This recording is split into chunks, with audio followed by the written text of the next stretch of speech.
아이들은 숨도 쉬지 못한 채 그 모습을 지켜보고 있었습니다. 흘바닥에 그려진 선이 꽃이 되고 잎이 되고 새가 되는 순간을 말이지요. 붓도 없이 그린 선 하나가 세상을 바꾸는 첫 시작이었지요. 아직은 아이들만 그 기적을 보고 있었고 어른들은 알지 못했습니다. 하지만 머지않아 이 아이의 재능은 탐욕을 불러들이고 권력을 흔들며 한 마을의 운명을 송두리째 뒤흔들게 됩니다. 모든 것은 이 조용한 마당에서 시작되었습니다. 청운아 씨 야담에 오신 걸 환영합니다. 구독, 좋아요 한번 눌러주시면 큰 힘이 됩니다. 그럼 오늘도 재밌는 야담 함께 들어볼까요? 옛날 옛적 강원도 깊은 산골 화전촌에 세화라는 이름의 15살 처녀가 살고 있었습니다. 세화는 얼굴이 달빛처럼 맑고 눈동자는 가을 하늘만큼 깊었지요. 세화의 성품은 봄날 아침 이슬처럼 맑고 순수했으며 부모님을 향한 효심만큼은 이 세상 그 누구에게도 뒤지지 않았지요. 세화네 집은 비가 오면 천장에서 물이 새고 바람이 불면 벽이 덜덜 떨리는 낡은 초가삼간이었습니다. 세화의 아버지 이서방은 원래 성실한 나무꾼이었습니다. 하지만 4년 전 겨울 눈 덮인 산길에서 나무를 지고 내려오다 그만 발을 헛디뎌 낭떠러지 아래로 굴러떨어지고 말았습니다. 다행히 목숨은 건졌지만 허리를 크게 다쳐 누워서만 지내게 되었지요. 한 집안의 든든한 기둥이 쓰러지자 세환의 살림은 순식간에 거덜이 나고 말았습니다. 어머니 박 씨는 40이 넘은 나이에도 새벽부터 밤늦게까지 남의 집 빨래를 하고 바치를 거들며 푼돈을 벌어왔습니다. 그래도 입가에는 항상 잔잔한 미소를 잃지 않으려 애쓰는 여인이었지요. 그런 고단한 살림 속에서도 세화에게는 유일한 위안이 하나 있었으니 바로 마당 구석 흙바닥에 몽당 나뭇가지로 그림을 그리는 일이었습니다. 세화가 나뭇가지 끝으로 슥슥 선을 긋고 점을 찍으면 메마른 땅 위에는 금방이라도 향기를 풍길 듯한 모란 꽃이 피어났고 대나무 숲 사이로 바람이 부는 듯한 풍경이 펼쳐졌지요. 마을 사람들은 세화가 그린 그림을 보고는 혀를 내둘렀습니다. 저 아이 손끝에 신령님이 깃들었나. 저렇게 생생한 그림을 붓도 없이 그리다니. 하지만 아무리 재주가 뛰어나도 그림으로는 쌀 한 톨 구할 수 없는 것이 세상 이치였습니다. 음력 3월 초하루 봄 기운이 완연한 어느 날이었습니다. 개나리가 노랗게 피어나고 버드강아지가 바람에 흔들리는 따스한 오후였지요. 세화는 마당에서 어머니가 빨래하실 물을 준비하고 있었는데 갑자기 집 앞에서 거친 발소리와 함께 고함이 터져 나왔습니다. 이서방, 당장 나와. 오늘이 약속한 날인데. 쌀 한 톨 보이지 않으니 이게 무슨 짓이냐. 굵직한 목소리가 마당을 울렸습니다. 돈놀이로 마을을 쥐락펴락하는 귀석이 장정셋을 데리고 들이닥친 것입니다. 귀석은 40 중반의 뚱뚱한 사내로 얼굴은 돼지기름처럼 번들거리고 눈은 가늘게 찢어져 늘 음흉한 빛을 띠고 있었습니다. 귀석은 마을 사람들에게 쌀이나 돈을 빌려주고는 몇 배의 이자를 받아내는 것으로 악명이 높았습니다. 갚지 못하면 땅 문서를 빼앗거나 자식을 종으로 팔아넘기는 일도 서슴지 않았지요. 귀석 뒤에 선 장정들은 몽둥이를 손에 쥐고 으름장을 놓았습니다. 주인 어른. 사정이 여의치 않아 며칠만 더 말미를 주시면. 안방에서 신음하던 아버지가 겨우 몸을 일으켜 마루로 기어 나왔습니다. 얼굴은 백지장처럼 하얗고 이마에는 식은땀이 송글송글 맺혀 있었지요. 며칠은 무슨 벌써 석 달이 넘었어. 쌀 20마를 빌려갔으니 이자까지 합치면 30마를 내놔야지. 귀석이 부채로 아버지의 어깨를 탁탁 쳤습니다. 세화는 물동이를 내려놓고 황급히 아버지 앞으로 달려갔습니다. 주인 어른, 제발 열흘만 시간을 주십시오. 제가 무슨 수를 써서라도 마련하겠습니다. 세화의 목소리는 떨렸지만 눈빛만큼은 단단했습니다. 귀석은 세화를 위아래로 훑어보더니 비열한 웃음을 지었습니다. 호, 이 계집애가 제법 의젓하게 컸구먼. 열흘, 좋아, 열흘을 주지. 하지만 그때까지 쌀30 마를 갚지 못하면 이 계집애를 내 종으로 데려갈 줄 알아. 귀석의 눈에는 이미 세화를 종으로 팔 궁리만 가득했습니다. 15살 처녀라면 관가의 관기로 팔든 부잣집 종으로 팔든 쏠쏠한 값을 받을 수 있었으니까요. 안 됩니다. 우리 딸만은 안 됩니다. 어머니가 빨래터에서 달려와 세화를 끌어안았습니다. 하지만 귀석은 코웃음만 치고는 장정들을 이끌고 유유히 집 앞을 떠났지요. 그들의 발소리가 멀어지자 세환의 마당에는 무거운 침묵만 흘렀습니다. 아버지는 자책감에 주먹으로 마루를 쳤고 어머니는 세화를 끌어안은 채 눈물을 흘렸습니다. 어찌하면 좋으냐. 이 못난 아비 때문에. 아버지의 목소리는 바람 앞에 촛불처럼 가냘펐지요. 세화는 부모님의 손을 꼭 잡았습니다. 아버님, 어머님, 걱정 마셔요. 제가 반드시 방법을 찾아오겠습니다. 세화의 말에는 굳은 결의가 서려 있었습니다. 그날 밤 세화는 뜬 눈으로 밤을 지새웠습니다. 쌀 30마리라니 도대체 어디서 구한단 말입니까? 마을 사람들도 다들 입에 풀칠하기 바쁜 형편이라 빌릴 곳도 없었습니다.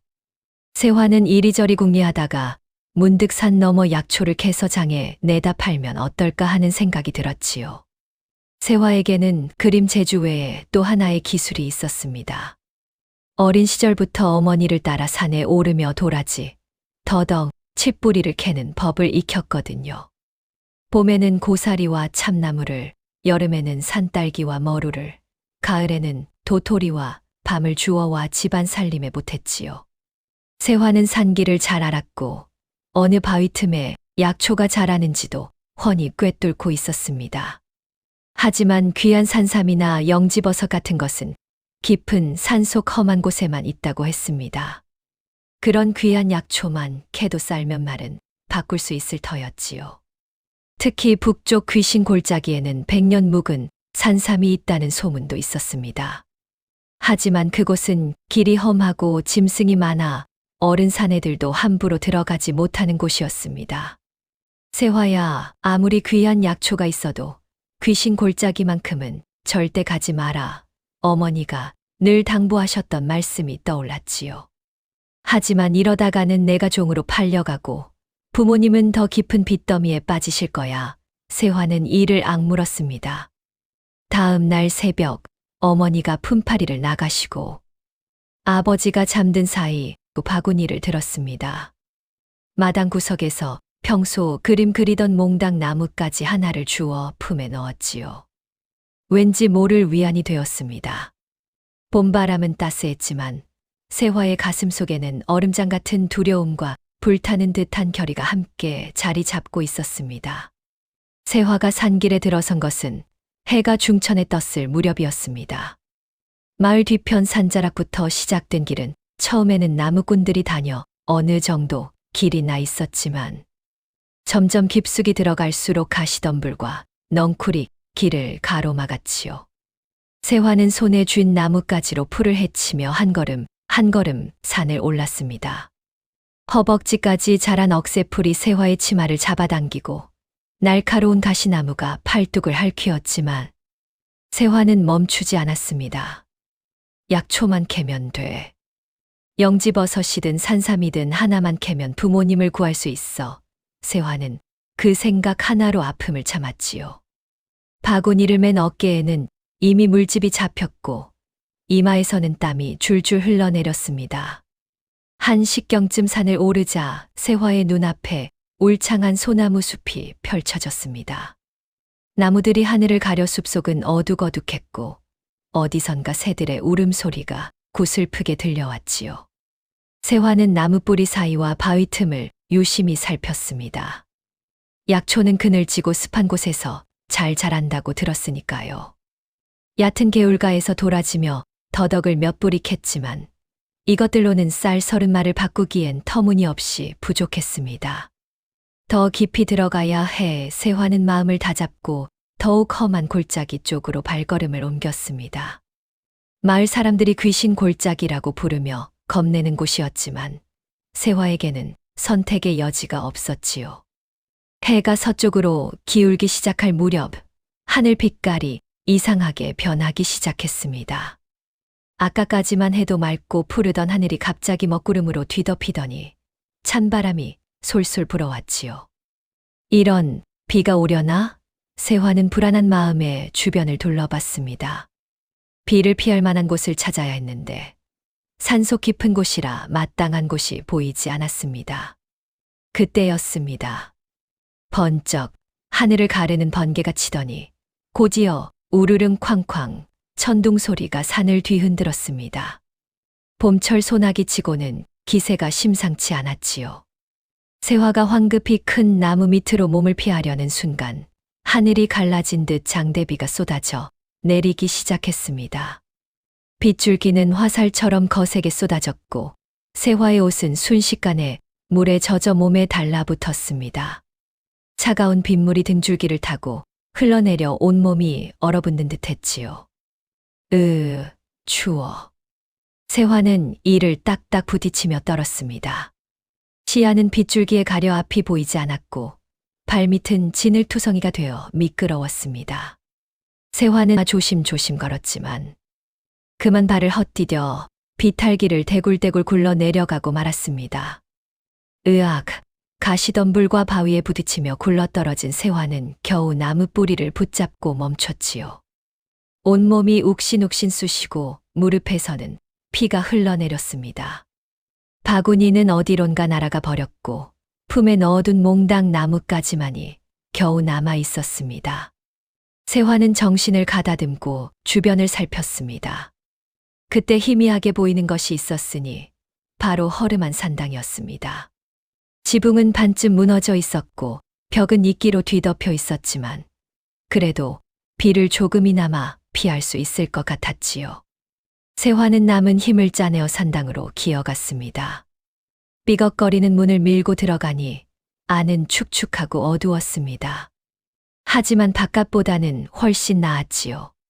세화는 구석에 몸을 웅크린 채 숨을 골랐습니다. 휴, 살았네.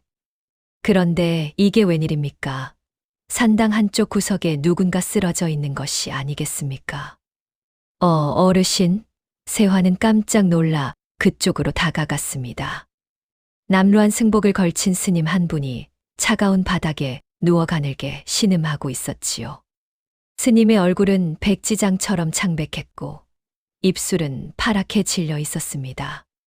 이마에 손을 대보니 열이 펄펄 끓고 있었습니다. 큰일이네요. 이러다 돌아가시겠어요. 세화는 자신의 몸 상태도 엉망이었지만 스님을 그냥 둘 수가 없었습니다. 부모님께 배운 대로 사람을 살리는 것이 무엇보다 먼저였으니까요. 세화는 산당 안을 둘러보았습니다. 다행히 구석에 마른 나뭇가지 몇 개와 낡은 화로가 있었습니다. 세화는 젖은 옷을 짜내고 품에 남아있던 부싯돌을 꺼냈습니다. 손가락이 얼어서 감각이 없었지만 몇 번이고 불을 일으키려 했었지요. 칙칙 불꽃이 튀었지만 젖은 나뭇가지는 좀처럼 불이 붙지 않았습니다. 제발, 부처님, 관세음보살님, 이 스님을 살려주셔요. 세화는 기도하는 마음으로 계속해서 불씨를 살렸지요. 마침내 작은 불꽃이 일어나기 시작했습니다. 됐다. 세화는 조심스럽게 마른 나뭇가지를 더 얹었고 곧 화로에서 따뜻한 불길이 타오르기 시작했습니다. 세화는 스님을 화로 가까이로 조심스럽게 옮겨드렸습니다. 세화는 밤새도록 불을 지피고 스님의 차가운 손발을 주물러 드렸습니다. 자신도 추위에 떨고 배도 고팠지만 스님을 살리는 것이 먼저였습니다. 조금만 버티셔요, 스님. 날이 새면 제가 약초를 다려드릴게요. 밤이 깊어갈수록 비는 점점 잦아들었고 새벽녘이 되자 빗소리는 완전히 멈췄습니다. 동쪽 하늘이 밝아오기 시작할 무렵 스님이 천천히 눈을 떴습니다. 스님은 희미한 눈으로 세화를 바라보았지요. 그리고 자신을 극진히 돌본 흔적들을 보고는 인자한 미소를 지었습니다.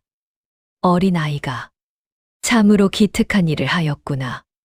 스님의 목소리는 가냘펐지만 온화했습니다. 스님 괜찮으세요? 물을 좀 드릴까요? 세화가 다급히 물었지요. 스님은 고개를 저으며 천천히 몸을 일으켰습니다. 내 효심과 어진 마음이 하늘을 감동시켰느니라. 내가 나를 살렸으니 이제 내가 너를 도울 차례이니라. 스님은 품속에서 낡고 오래된 붓 한 자루를 꺼냈습니다. 붓대는 오랜 세월의 흔적으로 검게 변해 있었고 붓털은 부드러운 은빛을 띠고 있었지요. 이 붓은 세상의 진심을 그리는 붓이다.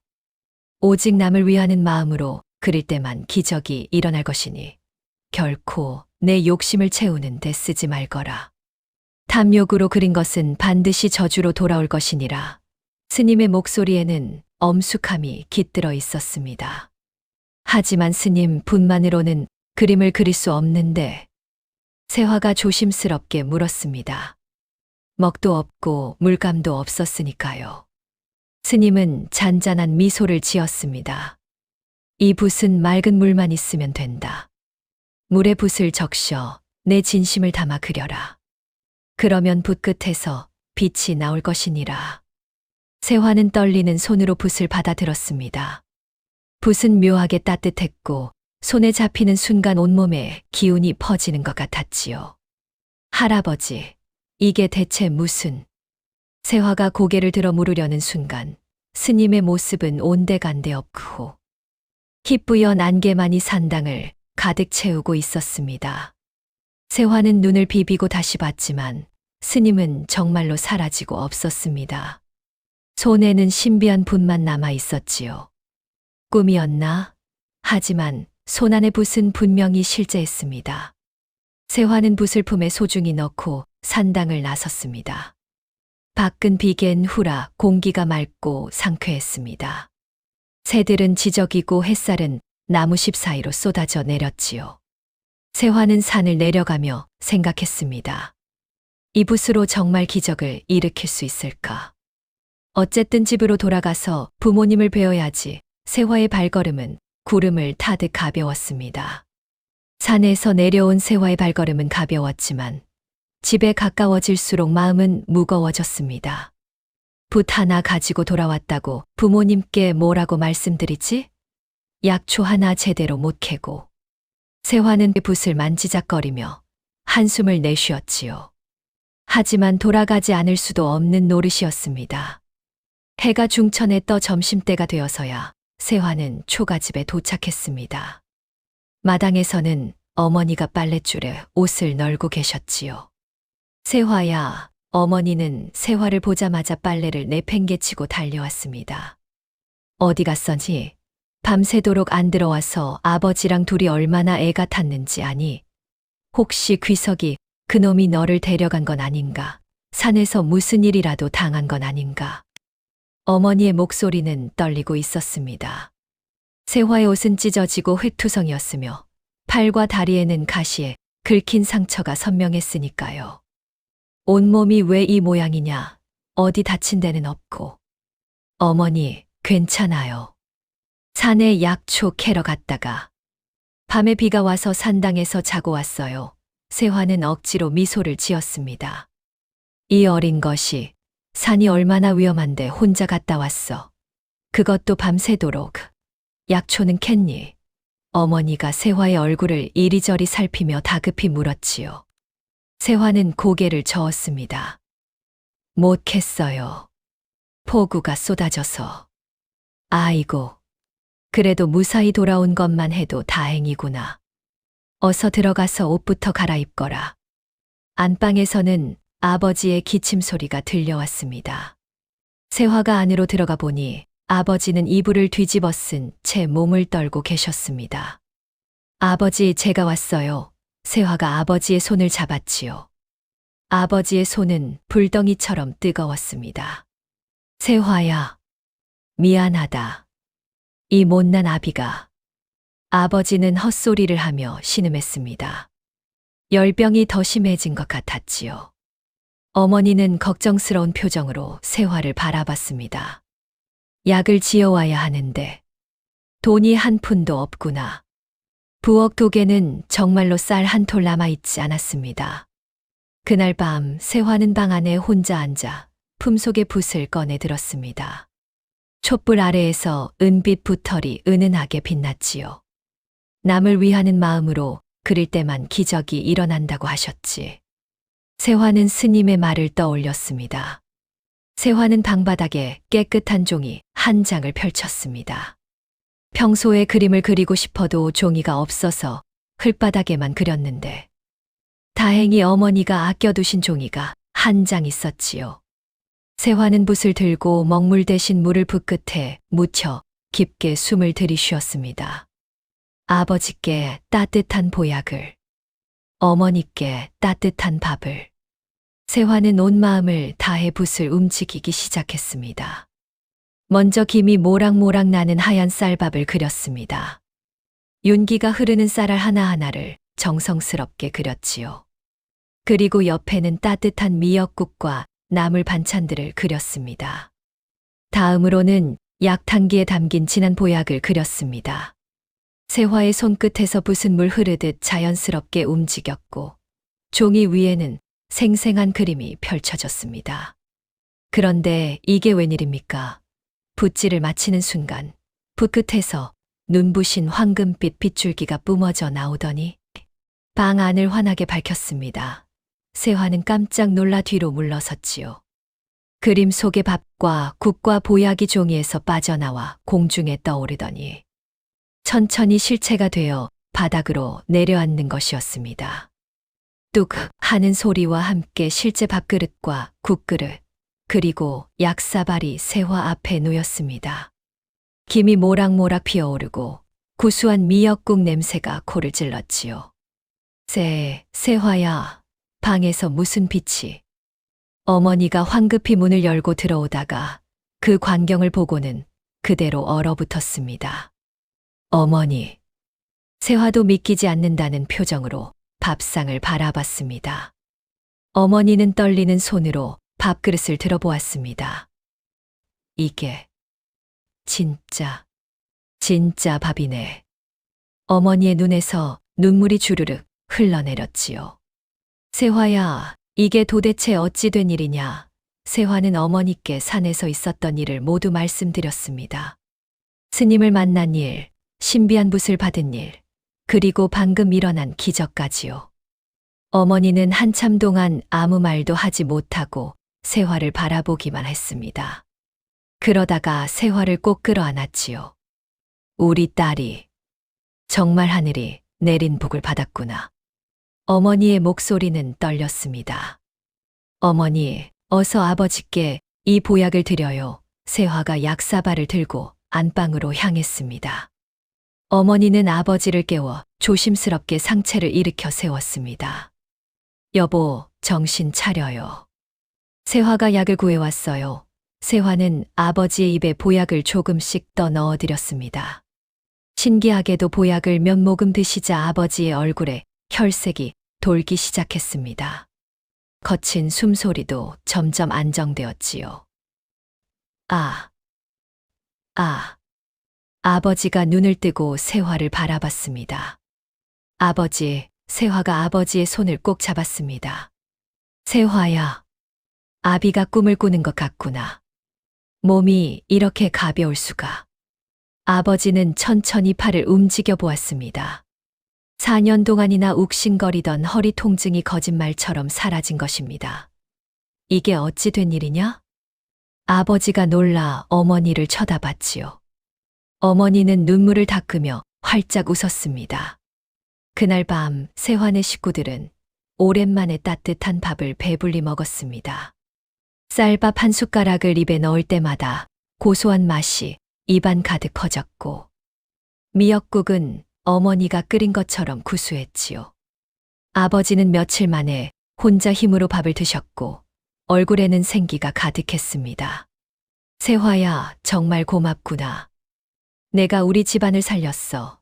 아버지가 세화의 머리를 쓰다듬었습니다. 세화는 부끄러운 듯 고개를 숙였지요. 하지만 세화는 생각했습니다. 이 붓은 우리 가족만 잘 먹고 잘 살라고 주신 게 아닐 거야. 스님께서 남을 위하는 마음으로 쓰라고 하셨잖아. 그날 이후 며칠 동안 세화는 낮에는 평소처럼 집안일을 거들고 밤이 되면 몰래 붓을 꺼냈습니다. 마을에 홀로 사시는 김 할머니를 위해서는 따뜻한 소미불을 그렸습니다. 김 할머니는 남편과 자식을 모두 잃고 혼자 사시는 분으로 겨울마다 추위에 떠셨거든요. 세화는 밤중에 몰래 할머니 집 문 앞에 이불을 두고 왔지요. 부모를 잃은 도리네 남매를 위해서는 새 옷과 신발을 그렸습니다. 도리와 순이 남매는 8살, 6살로 고아가 되어 마을 사람들의 도움으로 겨우 연명하고 있었거든요. 세화는 남매가 입을 수 있는 따뜻한 무명옷과 작은 신발을 그렸소. 남매가 자는 허름한 움막 앞에 살짝 놓아두었습니다. 다음 날 아침 도리 남매가 새 옷을 입고 좋아하며 뛰어다니는 모습을 보고 세화는 가슴이 뿌듯했지요. 또한 다리를 다쳐 일을 못하는 최씨 아저씨네를 위해서는 쌀 한 가마를 그려 마당에 놓아두었습니다. 이렇게 보름이 지나는 동안 마을 사람들은 수군거렸습니다. 이게 도대체 누구 짓일까? 밤마다 우렁각시라도 다녀가는 게 아닐까? 아니면 산신령님께서 우리 마을을 돌보시는 거 아닐까? 사람들은 신기해하며 감사해했고 세화의 마음은 붉게 익은 석류처럼 기쁨으로 가득 찼습니다. 스님 말씀대로 남을 위해 쓸 때 이 붓은 진짜 기적을 일으키는 것 같았지요. 세화는 밤마다 촛불을 켜고 조용히 붓을 들었고 마을에는 따뜻한 기적들이 하나둘씩 퍼져나갔습니다. 그렇게 한 달여가 흘렀습니다. 세화의 선행은 비밀이었지만 기적의 흔적은 숨길 수 없는 법입니다. 마을 사람들은 하나둘씩 세화네 집안의 변화를 눈치채기 시작했지요. 며칠 전까지만 해도 쌀독이 텅 비었던 집에서 이제는 구수한 밥 냄새가 풍겨 나왔고 병석에 누워있던 이 서방이 마당을 거닐며 장작을 패는 모습이 목격되었으니까요. 이상하네. 세화네가 갑자기 무슨 횡재라도 한 걸까? 마을 사람들의 수군거림이 점점 커져갔습니다. 특히 사람들의 입에 자주 오르내린 것은 밤마다 세화네 집 창틈으로 새어나오는 은은한 금빛 서광이었습니다. 간밤에 세화네 집을 지나가는데 말이야. 방 안에서 황금빛이 번쩍이는 게 보이더라고. 나도 봤어. 마치 방 안에 별이라도 떠 있는 것 같았지. 사람들은 호기심 가득한 눈으로 세화네 집을 힐끔힐끔 쳐다보기 시작했습니다. 어떤 이는 세화네 집에 보물단지라도 숨겨져 있는 것이 아니냐고 수근거렸지요. 이런 소문은 마을을 벗어나 고을 장터까지 퍼져나갔습니다. 그리고 마침내 고을에서 가장 부유하고 권력 있는 박 대감의 귀에까지 들어가고 말았지요. 박 대감은 60을 넘긴 나이에도 욕심이 끝이 없는 인물이었습니다. 키가 크고 수염이 길었으며 언제나 비단 도포를 입고 다녔지요. 겉으로는 선비처럼 점잖아 보였지만 속은 구렁이보다 더 음흉했습니다. 박 대감은 고을의 절반이 넘는 땅을 소유했지만 여전히 만족하지 못했습니다. 더 많은 재산, 더 큰 권력을 원했지요. 그날도 박 대감은 사랑채에 앉아 장부를 들여다보고 있었습니다. 그때 문이 열리며 귀석이 허리를 굽히고 들어왔습니다. 대감마님, 소인이 이상한 소문을 듣고 왔사옵니다. 화전촌의 거지 같은 집안에서 밤마다 금빛이 나온답니다. 그것도 며칠 사이에 집안 형편이 확 나아졌다 하옵니다. 박 대감은 턱을 쓰다듬으며 생각에 잠겼습니다. 거지 집안이 갑자기 부자가 되고 밤마다 금빛이 난다. 하지만 박 대감은 신중한 사람이었습니다. 소문만으로 함부로 움직였다가는 헛수고가 될 수도 있었지요. 소문만으로는 믿기 어렵구나. 귀서, 너는 며칠간 그 집을 살펴보도록 해. 밤에 정말 금빛이 나오는지 무슨 보물이 있는지 확인하고 오너라. 분부대로 하겠사옵니다. 귀석은 허리를 굽히고 물러났습니다. 그날 밤부터 귀석은 세환의 집을 몰래 지켜보기 시작했습니다. 첫째 날 밤, 귀석은 세환의 집담 너머에 숨어 있었지요. 해가 지고 어둠이 내리자 과연 세화의 방에서 은은한 금빛이 새어 나왔습니다. 정말이로구나. 귀석의 눈이 번뜩였습니다.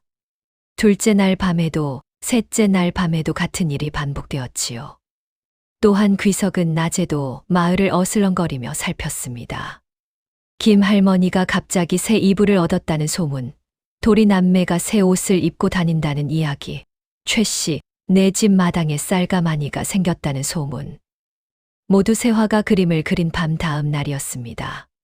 틀림없어. 저 계집애가 무슨 요술을 부리는 게야. 사흘 후 귀석은 박 대감을 다시 찾아갔습니다. 대감마님, 확실히 확인했사옵니다. 밤마다 저 계집의 방에서 금빛이 새어 나오고 다음 날이면 마을 곳곳에 귀한 물건들이 생긴답니다. 분명 무언가 신비한 힘이 있는 게 틀림없사옵니다. 박 대감의 눈이 탐욕으로 이글거렸습니다. 하지만 정확히 무엇인지는 모르는 것이로구나. 그렇사옵니다. 방 안을 들여다볼 수는 없었사옵니다. 박 대감은 턱을 쓰다듬으며 생각했습니다. 직접 물어봐야겠군. 하지만 계집애가 순순히 말할 리 없지. 박 대감의 입가에 음흉한 미소가 번졌습니다. 좋아. 다음 달이 내 회갑이 아니냐. 마을 사람들을 초대한다는 명목으로 그 집 부모를 먼저 불러들이도록 해. 부모가 내 손에 있으면 계집애는 저절로 따라올 것이니라. 며칠 후 세환의 집에 박대감 댁의 하인이 찾아왔습니다. 이 서방 계시오. 아버지가 마당으로 나가자 하인은 공손히 절을 했습니다. 박대감마님께서 다음 달 회갑잔치의 댁을 초대하신다 하옵니다. 하인은 초대장을 건넸지요. 아버지는 어리둥절했습니다. 박대감은 평소 화전민들을 거들떠보지도 않는 분인데 갑자기 잔치에 초대하다니요. 이게 무슨, 저희 같은 천한 사람들을 왜? 대감마님께서 고을의 모든 백성이 평등하다 하시며 특별히 분부하셨사옵니다. 하인은 다시 한번 절을 하고 돌아갔습니다. 회갑잔치 날이 되었습니다. 아버지와 어머니는 그나마 깨끗한 옷으로 갈아입고 박 대감댁으로 향했습니다. 세화야, 우리 다녀올게.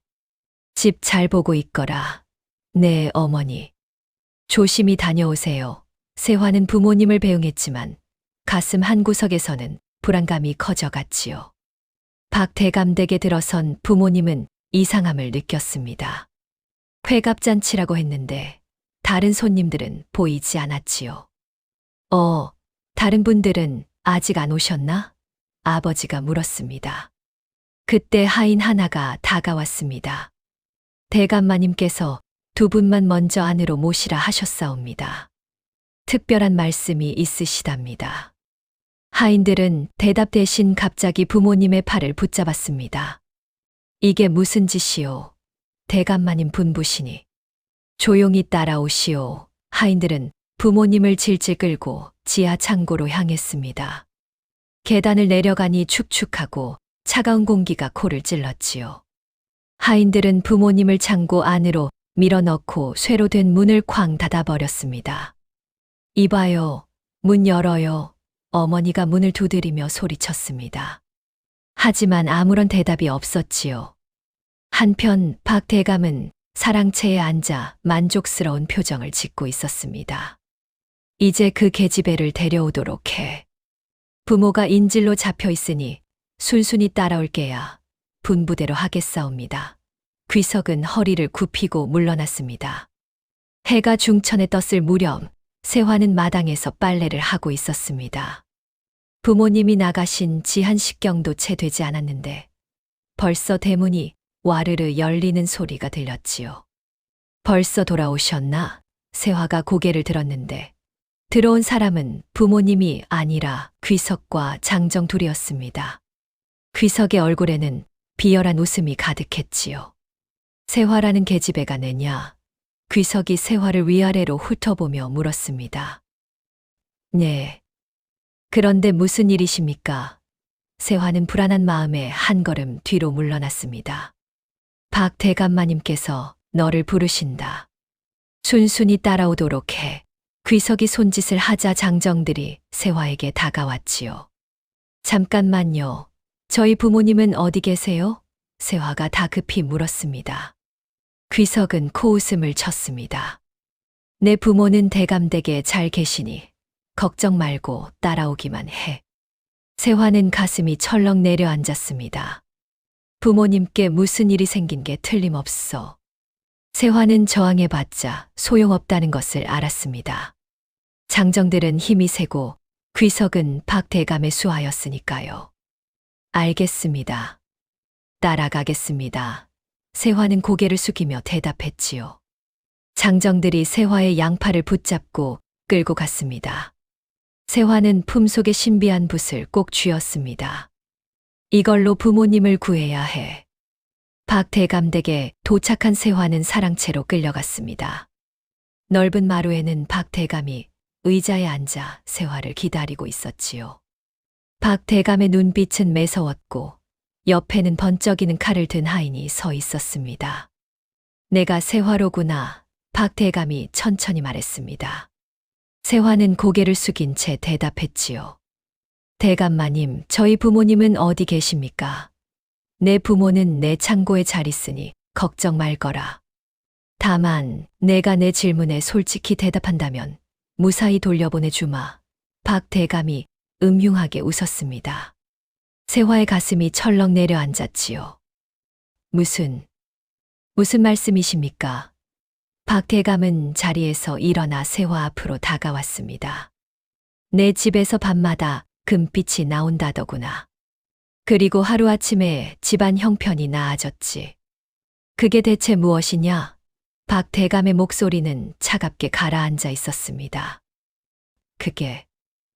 그건 세화가 말을 더듬었지요. 말하지 않으면 내 부모는 살아서 이 집을 나가지 못한다. 박 대감이 소리치자 하인이 칼을 번쩍 들어 세화의 목 옆으로 가져갔습니다. 차가운 칼날이 피부에 닿는 순간 세화는 온몸이 얼어붙었지요. 세화는 눈물을 흘리며 떨리는 목소리로 입을 열었습니다. 그것은 붓입니다. 산에서 스님을 만났는데 신비한 붓을 주셨어요. 붓. 박 대감의 눈이 탐욕으로 번뜩였습니다. 당장 그 붓을 내놓고 내 앞에서 황금을 그려내거라. 박 대감의 목소리는 서슬이 퍼렇게 차가웠습니다. 만약 내일 아침까지 이 창고를 가득 채울 만큼 금괴를 그려내지 못한다면 내 부모는 살아서 이 집 문턱을 넘지 못할 것이다. 세화의 가슴은 단단한 성벽에 부딪힌 듯 무너져 내렸습니다. 눈물이 주르륵 흘러내렸지만 세화는 고개를 끄덕일 수밖에 없었지요. 알겠습니다. 하인들이 세화를 어두운 지하실로 끌고 갔습니다. 차가운 돌계단을 내려가니 촛불 몇 개만이 어둠을 겨우 밝히고 있었습니다. 한쪽에는 거대한 나무 궤짝이 놓여 있었고 구석에는 종이와 물이 준비되어 있었지요. 여기서 아침까지 황금을 그려내거라. 도망칠 생각은 하지도 마라. 하인이 경고하고는 문을 쾅 닫았습니다. 철컥 자물쇠가 잠기는 소리가 들렸습니다. 세화는 축축하고 차가운 지하실 바닥에 주저앉았습니다.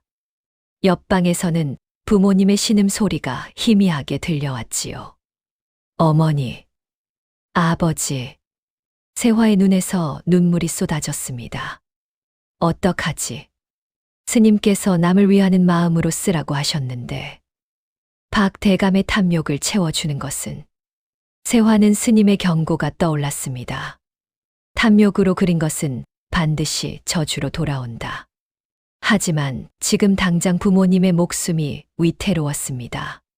선택의 여지가 없었지요.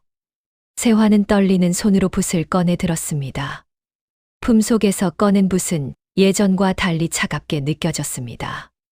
세화는 종이를 펼치고 눈물을 닦으며 붓을 들었지요. 미안해요, 스님. 하지만 부모님을 구해야 해요. 세화는 억지로 붓을 움직이기 시작했습니다. 커다란 금괴를 그리기 시작했지요. 하지만 평소처럼 즐거운 마음이 아니라 두려움과 원망이 섞인 눈물을 흘리며 붓질을 이어갔습니다. 세화의 손은 공포로 인해 낙엽처럼 떨렸고 그려진 금괴의 모양도 일그러졌습니다. 그래도 세화는 멈추지 않았습니다. 1개, 2개, 3개. 종이 위에 금괴들이 그려졌지요. 평소와 다른 점이 있었습니다. 붓 끝에서 나오는 빛이 예전처럼 맑고 환한 황금빛이 아니었습니다. 탁하고 어두운 누런 빛이 감돌았지요. 세화는 불안했지만 계속 그렸습니다. 부모님을 구하기 위해서는 어쩔 수 없었으니까요. 마침내 붓 끝에서 탁한 빛이 뿜어져 나오더니 금괴들이 종이에서 튀어나와 괴짝 속으로 쏟아져 들어갔습니다. 하지만 그 금괴들은 어딘가 이상했습니다. 겉모습은 번쩍이는 황금이었지만 자세히 보면 표면이 거칠고 빛깔도 탁했지요. 세화는 불길한 예감이 들었지만 박 대감이 알아차리지 못하기를 바랄 뿐이었습니다. 밤새도록 세화는 계속 그렸습니다. 손가락에 물집이 잡히고 눈물로 시야가 흐려졌지만 멈추지 않았지요. 괴짝은 점점 금괴로 가득 차올랐습니다. 새벽녘이 되자 지하실 문이 열렸습니다. 박 대감이 하인들을 이끌고 내려왔지요. 어디 보자. 박 대감이 괴짝을 열었습니다. 눈부시게 빛나는 금괴들이 가득 쌓여 있었습니다. 하하하, 정말이로구나. 이제 조선의 모든 재산은 이 몸의 것이로다. 박 대감은 정신없이 금괴를 품에 안고 비비며 광기를 보였습니다. 세화는 그 틈을 타 박 대감의 허리춤에서 지하실 열쇠를 재빨리 몰래 가로챘습니다. 박 대감은 밤새도록 금괴를 쓰다듬고 세어보며 잠을 이루지 못했습니다. 사랑채에 금괴를 가득 쌓아놓고 하나하나 만져보며 흐뭇한 표정을 지었지요. 이 정도면 임금님보다 더 부자가 아니겠느냐. 하하하. 박 대감의 웃음소리가 밤하늘에 울려 퍼졌습니다. 하인들도 주인의 횡재에 덩달아 기뻐하며 술을 마셨지요. 아무도 곧 닥쳐올 재앙을 예상하지 못했습니다. 동쪽 하늘이 밝아오기 시작했습니다. 첫 햇살이 사랑채 창문을 통해 들어오는 순간 이상한 일이 벌어졌습니다. 번쩍이던 금괴들의 표면이 부글부글 끓기 시작하더니 금빛이 점점 검게 변하기 시작한 것입니다. 박 대감은 처음에는 햇빛 때문인 줄 알았지요. 하지만 금괴들은 계속 뒤틀리며 형태가 변했습니다. 으악, 이게 뭐야? 박 대감이 비명을 질렀습니다. 금괴였던 것들이 순식간에 징그러운 독사로 변해버린 것입니다. 시커먼 지네들이 우글우글 기어나오고 전갈들이 집게발을 휘두르며 사방으로 퍼져나갔지요. 도와줘, 살려줘. 박 대감은 비명을 지르며 방 밖으로 뛰쳐나왔습니다. 하지만 독충들은 이미 마루와 정원으로 퍼져나가고 있었습니다. 독사들이 박 대감의 다리를 휘감았고 전갈이 그의 팔을 쏘았습니다. 으악! 박 대감은 마당을 뒹굴며 독충들을 떼어내려 했지만 소용없었습니다. 얼굴은 하얗게 질렸고 온몸에서 식은땀이 흘러내렸지요. 하인들도 혼비백산하여 대문 밖으로 달아났습니다. 귀신이다. 대감댁에 천벌이 내렸다. 고을 사람들이 모여들어 수군거렸지만 아무도 감히 들어가려 하지 않았습니다. 그 시각 세화는 훔친 열쇠로 조심스럽게 옆방 문을 열었습니다. 삐걱 문이 열리자 어둠 속에서 부모님의 모습이 보였지요. 아버지, 어머니, 세화가 달려가 부모님을 껴안았습니다. 세화야, 어머니가 딸을 꼭 안았습니다. 다친 데는 없으세요? 괜찮다, 세화야. 그런데 너는 어떻게? 아버지가 걱정스럽게 물었지요. 지금은 설명할 시간이 없어요. 어서 여기서 나가야 해요.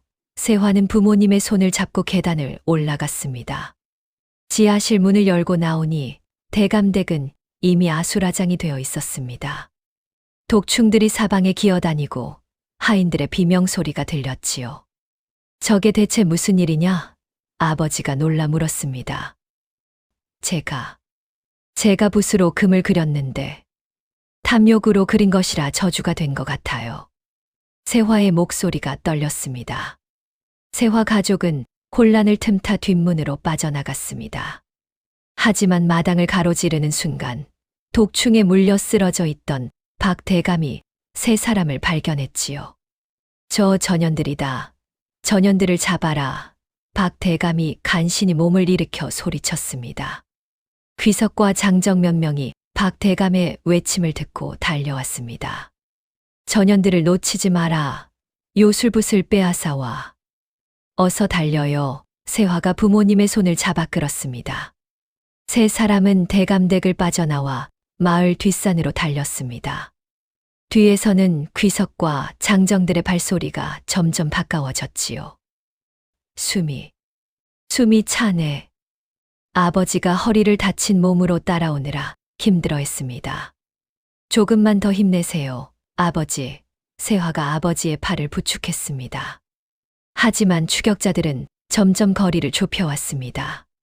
세화 가족은 숨이 턱 끝까지 차올랐지만 멈출 수 없었습니다. 산길을 오르고 또 올랐지요. 그런데 앞에 더 이상 갈 곳이 없었습니다. 깎아지른 듯한 절벽이 나타난 것입니다.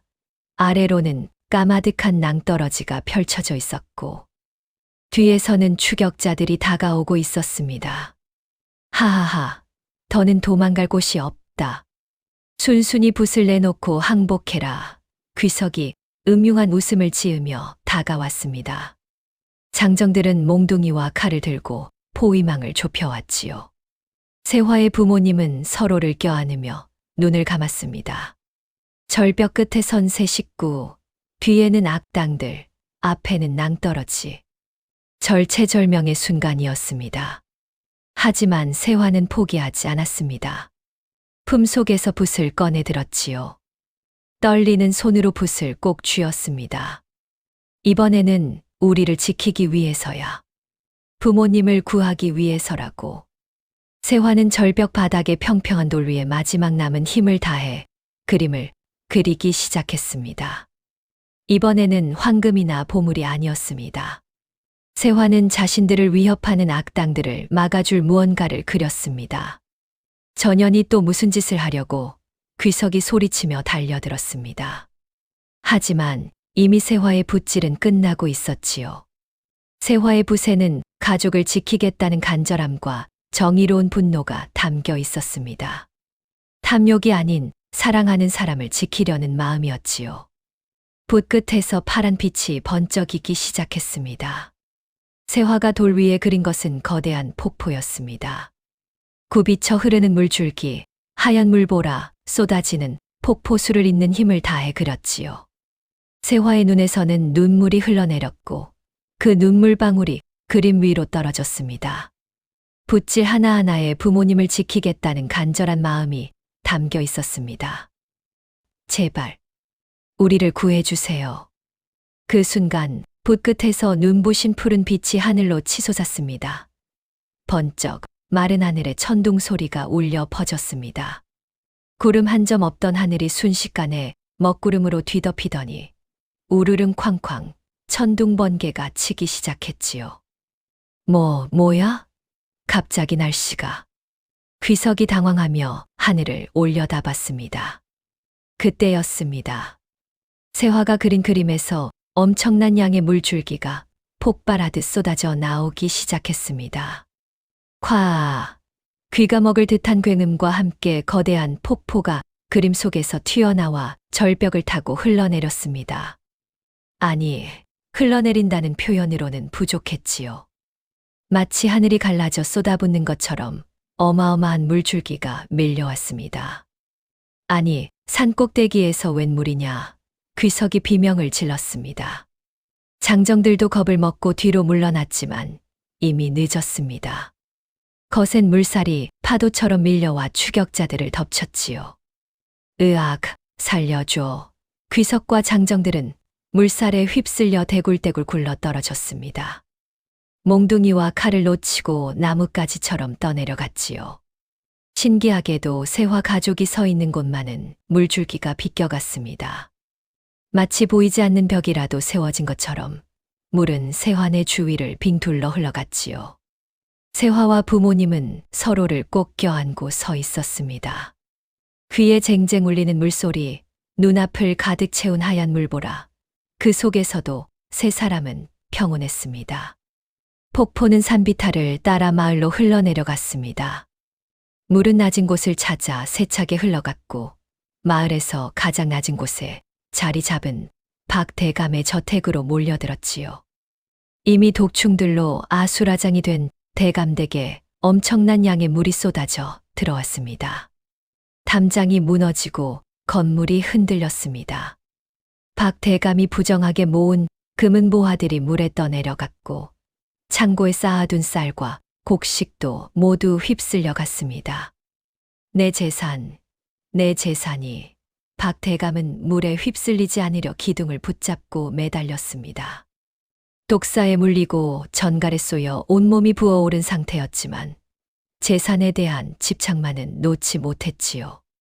하지만 물살은 그의 집착도 탐욕도 모두 쓸어버렸습니다. 한평생 쌓아온 부정한 재산이 한순간에 흙탕물과 함께 사라져버렸습니다. 마을 사람들은 놀라 높은 곳으로 피했습니다. 저게 무슨 일이람? 대감댁이 물에 잠기고 있어. 하지만 신기하게도 물은 박 대감의 저택만 휩쓸고 다른 집들은 건드리지 않았습니다.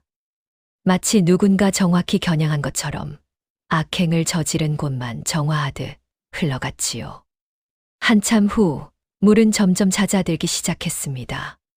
하늘의 먹구름도 걷히고 따스한 햇살이 다시 비추기 시작했지요. 절벽 위에 선 새화는 손에 쥔 붓을 내려다봤습니다. 붓대가 조금씩 갈라지기 시작하더니 은빛 붓털이 바람에 흩날리기 시작했습니다. 아! 새화는 붓이 사라지는 것을 알았습니다. 새화야. 어머니가 딸의 어깨를 감싸 안았습니다.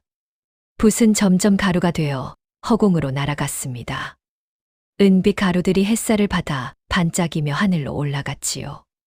마치 별가루처럼 아름다웠습니다. 새화는 하늘로 날아가는 붓가루를 바라보며 두 손을 모았습니다. 감사합니다, 스님.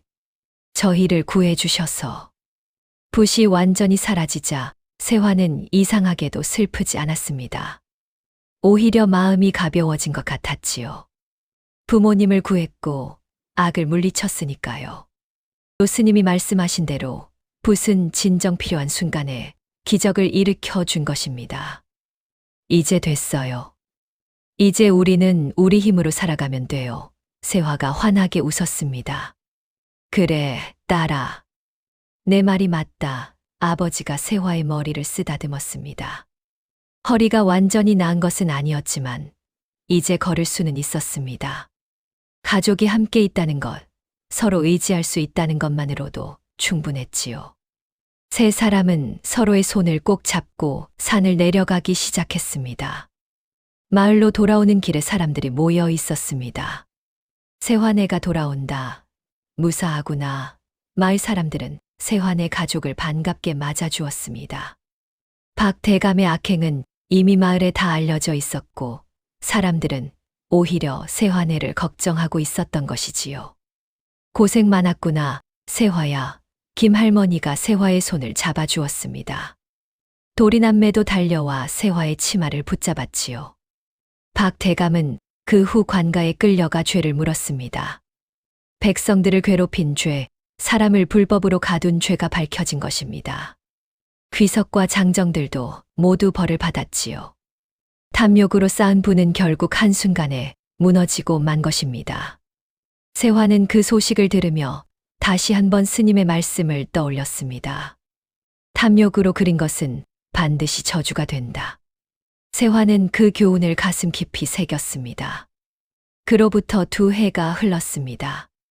계절은 다시 가을을 맞이했고 들판에는 황금빛 벼이익이 고개를 숙이고 있었지요. 세환의 가족은 산골 마을로 돌아와 평범하지만 행복한 나날을 보내고 있었습니다. 아버지는 비록 무거운 짐을 지는 것은 힘들었지만 작은 밭을 일구고 장작을 패며 살림의 보탬이 되었습니다. 어머니는 예전처럼 품팔이를 다녔지만 이제는 웃음이 끊이지 않았지요. 세화는 마을 아이들에게 글을 가르치며 지냈습니다. 하지만 세화의 이야기는 마을을 넘어 더 멀리 퍼져나가고 있었습니다. 박대감의 악행을 물리친 효녀 이야기. 신비한 붓으로 부모를 구한 이야기가 고을을 넘어 도성까지 전해진 것입니다. 선비들이 기록으로 남겼고 관리들이 장계를 올렸지요. 마침내 그 소문은 임금님이 계신 대궐에까지 이르렀습니다. 어느 가을날 한양에서 임금님의 관원이 세환의 마을을 찾아왔습니다. 세화라는 처녀가 사는 집이 어디요? 마을 사람들은 모두 놀라 수군거렸지요. 세환의 집 앞에 도착한 관원은 임금님의 전교를 읽어 내려갔습니다. 임금님께서 효녀 세화의 지극한 효성과 의로운 행실을 높이 사시어 특별히 상을 내리시노라. 세화와 부모님은 어안이 벙벙했습니다. 어사또는 비단 보따리를 풀어 쌀백석과 은자 100냥 그리고 임금님의 교지를 내놓았지요. 또한 임금님께서는 내게 효행정렬을 내리시니 이는 온 백성의 본보기가 되라는 뜻이니라. 세화는 눈물을 글썽이며 절을 올렸습니다. 황송하옵니다. 다만 딸로서 마땅히 해야 할 일을 했을 뿐인데 마을 사람들은 모두 기뻐하며 박수를 쳤습니다. 세화가 정렬을 받았구나. 우리 마을의 자랑이야.